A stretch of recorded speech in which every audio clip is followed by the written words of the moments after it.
समुद्र किनारे एक गांव में कृष्णाबाई नाम की बूढ़ी माता रहती थी। वह भगवान श्री कृष्ण की परम भक्त थी। वह एक झोपड़ी में रहती थी। कृष्णाबाई का वास्तविक नाम सुखिया था, पर कृष्ण भक्ति के कारण इनका नाम गांव वालों ने कृष्णाबाई रख दिया। घर घर में झाड़ू पोछा, बर्तन और खाना बनाना ही इनका काम था। कृष्णाबाई रोज फूलों की माला बनाकर दोनों समय श्री कृष्ण जी को पहनाती थी और घंटों कान्हा से बात करती थी। गांव के लोग यही सोचते थे कि बुढ़िया पागल है।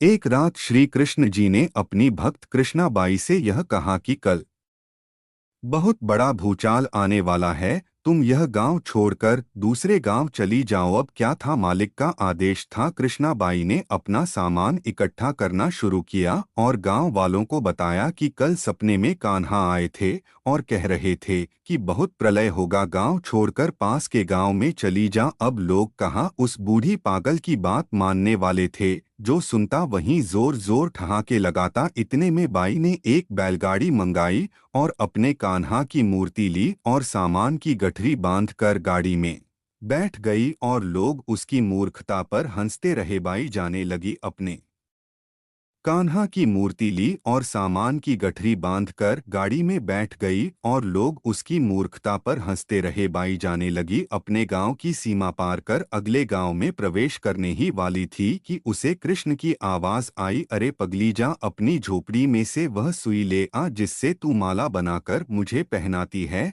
यह सुनकर माई बेचैन हो गई और तड़प गई कि मुझसे ये भारी भूल कैसे हो गई, अब मैं कान्हा की माला कैसे बनाऊंगी। उसने गाड़ी वाले को वहां रोका और बदहवास अपने झोपड़ी की तरफ भागी। गांव वाले उसके पागलपन को देखते और खूब मजाक उड़ाते रहे।